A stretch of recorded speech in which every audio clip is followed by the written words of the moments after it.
You window shopping? No. You asked me to come here to tell me that you wouldn't be making it to Family Appreciation Day? Fiddlesticks! I wouldn't miss it for all the tea in Canterlot. But didn't you just say... See you Monday! I'm sure in no way this clip will also lead to another suggestive YouTube video being uploaded.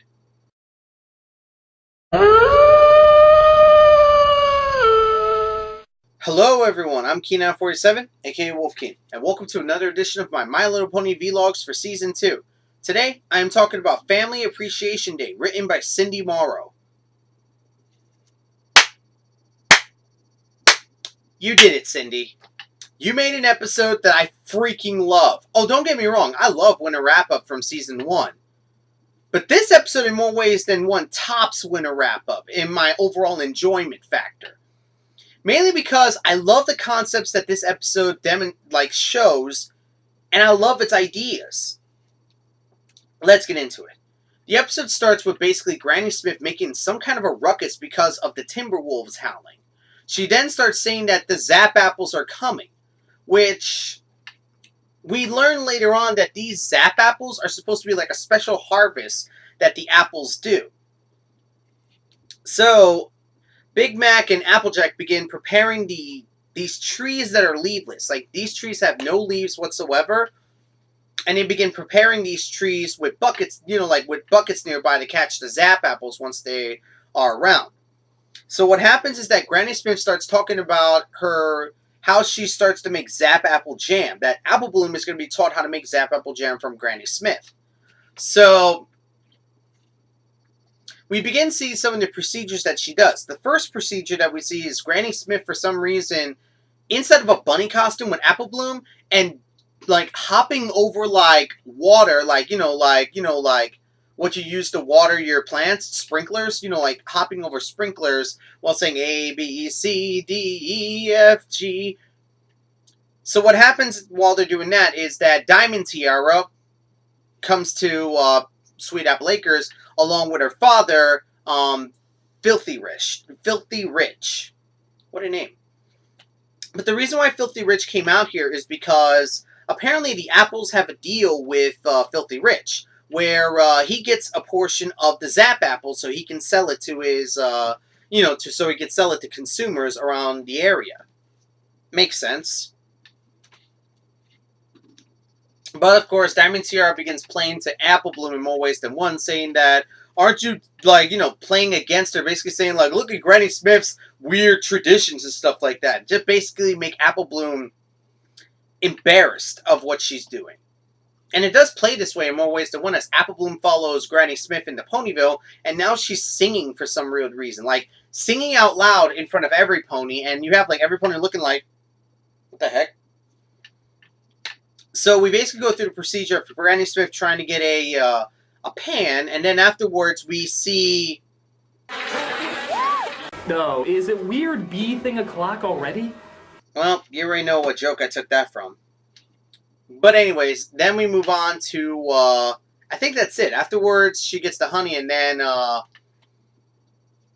she begins, trying to talk to Apple Bloom, Granny Smith, and she, and Apple Bloom tries to hide herself because Diamond Tiara and Silver Spoon are around. But, of course, she gets busted anyways, and Granny Smith tries to get into a conversation with them, saying, oh, are you Half-Pite's friends? Hi, Half-Pite's friends! And then you see Silver Spoon hi, Granny Smith!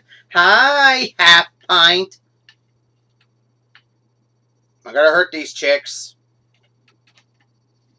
So they make their way back home, and now we go to the school. We move on to the school where Filthy Rich is basically doing a a family appreciation day thing, where you bring your parents to do for them to talk about their business and other stuff like that. Pretty much every pony here is sleeping, every pony, even Diamond Tiara. I find that kind of funny that Diamond Tiara, who's, no, not Diamond Tiara, Silver Spoon. I find the fact that Silver Spoon is asleep, sleeping on Diamond Tiara's father's, presentation. Good friend you have. So what happens next is we find out Apple Bloom is supposed to bring a family member next, but she says that Big Mac and Applejack are busy. But then Diamond Tiara wanted to be the freaking bitch that she is. she says, oh, Apple Bloom's Granny Smith isn't doing the harvest. She could come. In a way to try to embarrass her even further. So as all this is going on, we're seeing like the different signs of the Zap apples. I forgot to mention this. Like, first the leaves appear, then these weird flower-like things appear within the trees. At one point, Apple Bloom tries to talk with Applejack, to stop doing the harvest to help her out with the Appreciation Day, but Applejack says she can't. So basically we see like the flowers grow on the Zap Apple trees, and then Apple Bloom goes to the Cutie Mark Crusaders where she says like all of these words that no kid her age should know. Like, mortified? Mortified? What kid her age knows the word mortified? Even Scootaloo says it, even though it's a reused line, saying, what are you, a dictionary? So they begin trying to help out Apple Bloom in more ways than one. So the first thing they try to do is to make it out that Apple Bloom is sick. And they have a funny joke on this one where when she was saying, this is making me sick, and then Scootaloo has the idea, she jumps up, hits her head on the light, and then the light turns on. Good spin on the joke. That's one thing I forgot to mention. This episode is hilariously funny. Like, there's a lot of funny scenes in this episode. And the visuals and animation in this episode is also really, really good. Like, I like the different stages the Zap apples go through. From leafless trees to trees with leaves, then these weird flowers, and then these gray-like apples, and then finally to these rainbow-like apples. Like, overall, visually, this episode's interesting. So basically, Apple Bloom and her friends try to find ways to get her out of this. Either by making it out that she's sick, then they try to buck the apples themselves, but of course, there's no way they can do it. Like, they try bucking the tree, Sweetie Bug gets electrocuted and again sent wherever, and then they try pulling the apples out of the tree, which causes them to get lunged halfway across the area. Then they try to make it out that Granny Smith has to reschedule with Shira Lee by basically motioning her body like a freaking puppet while she's sleeping. Weird. But then that leads to the scene that I'm talking about where there's actually a YouTube video that got uploaded on that. So the next thing that happens is that Apple Bloom has like one more, well actually Scootaloo has one more idea. And so after the Zap apples fully appear and it's time to start harvest, Scootaloo gives Granny Smith a telegram which is supposed to be for his what was it? Uncle Apple Strudel, I think his name was? Whatever. But she leaves for the day, and this is the day the Family Appreciation is supposed to happen. So when Apple Bloom reaches Family Appreciation Day, she says Granny Smith's not around, and she is around. And here's the most convenient thing ever. Apple Strudel was on the train. Convenient!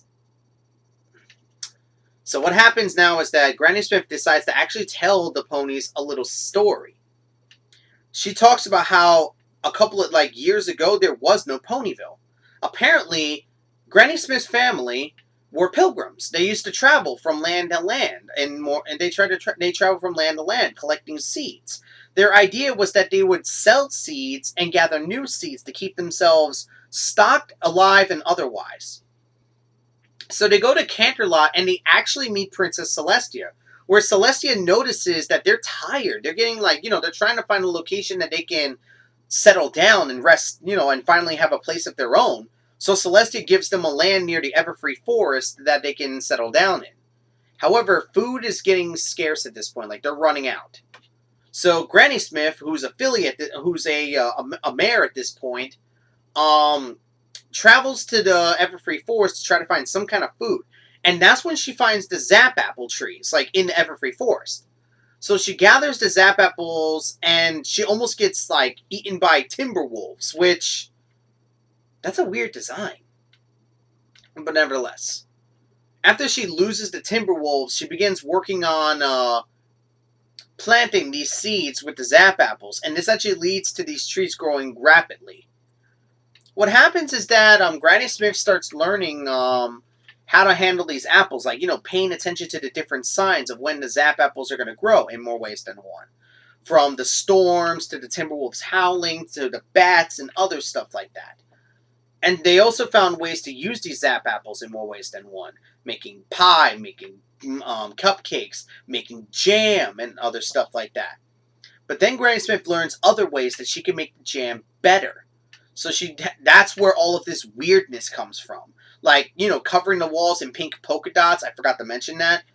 Talking with the bees and being friendly with them to make their honey sweeter.